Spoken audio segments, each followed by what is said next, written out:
नमस्कार साथियों, हम बात कर रहे थे कक्षा 6 से कक्षा 12 के अंतर्गत राजस्थान अध्ययन, सामाजिक विज्ञान और हमारा राजस्थान पुस्तक के बारे में। इन तीनों पुस्तकों के माध्यम से जो भी आगामी प्रतियोगी परीक्षाएं हैं, चाहे आप सीईटी, एलडीसी, पटवार, यहाँ तक कि शिक्षक भर्तियाँ हो गई आपकी, रीट वगैरह, LDC, REET first level, second grade, first grade, यहाँ तक कि आरएस की परीक्षा की भी तैयारी कर रहे हैं, जिसमें राजस्थान सामान्य ज्ञान का पोर्शन आता है, तो आप निश्चिंत रहिए, यहीं से प्रश्न बनेंगे। क्योंकि जो एनसीईआरटी और आईबीएसई की जो प्रमाणित पुस्तकें हैं वो यही हैं, और इन्हीं प्रश्नों को पेपर सेंटर्स जो हैं वो घुमा फिरा के इनका लेवल चेंज करके आपको परीक्षा में पूछे जाते हैं। तो यही प्रश्न यदि आप सोल्व करते हैं तो मान के चलिए 99.99% तक प्रश्न आपको यहीं से पूछे जाएंगे।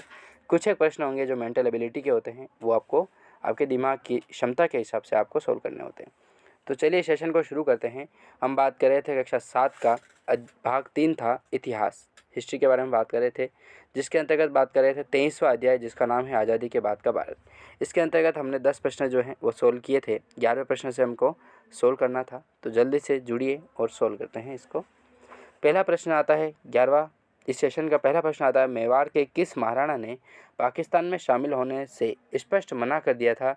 तो वो थे भूपाल सिंह जी। किस रियासत की प्रजा ने भारत के विरुद्ध विद्रोह करके भारत में शामिल होने की मांग रखी थी? तो वो था जूनागढ़। स्वतंत्रता के समय कौन सी रियासतें स्वतंत्र अस्तित्व रखना चाहती थी? तो वो थी जूनागढ़, हैदराबाद और कश्मीर। कुछ रियासतें जब उस टाइम थी, कुछ राजा महाराजा थे, तो वो कुछ अंग्रेज़ों के साथ भी जुड़े थे, कुछ भारतीय रियासतों के साथ भी जुड़े थे। तो इस तरीके से तख्ता पलट बहुत हुआ था। तो मेवाड़ के जो महाराणा थे, जो पाकिस्तान में शामिल होने से साफ इनकार किया था, तो वो थे भूपाल सिंह जी। फिर आता है कि राजा के विरुद्ध विद्रोह करने वाले भारत में शामिल होने की मांग रखी थी, तो वो थे जूनागढ़। जूनागढ़ रियासत थी, वो मांग रखी थी उन्होंने विरुद्ध विद्रोह करके। फिर प्रश्न आ रहा था कि स्वतंत्रता के समय कौन सी रियासतें स्वतंत्र अस्तित्व रखना चाहती थी? तो जूनागढ़, हैदराबाद और कश्मीर जो है वो अपना अस्तित्व जो है वो अलग ही रखना चाहती थी स्वतंत्र तरीके से। फिर प्रश्न आता है कि लौह पुरुष के नाम से जाने जाते हैं? तो वो थे सरदार पटेल। सरदार वल्लभ भाई पटेल जो हैं वो गुजरात में उनकी प्रतिमा बनी है। तो सरदार पटेल जो हैं वो लौह पुरुष के नाम से जाने जाते हैं। भारत और पाकिस्तान के बीच सीमा निर्धारण किस अंग्रेज अधिकारी ने किया था? तो रेडक्लिफ के द्वारा किया गया था। सर रेडक्लिफ के द्वारा किया गया था।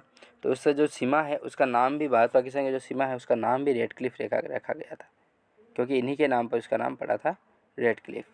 पूर्वी पाकिस्तान के स्थान पर बांग्लादेश का निर्माण कब हुआ था? तो 1971 में जो है वो पूर्वी पाकिस्तान के समय बांग्लादेश का निर्माण होता है।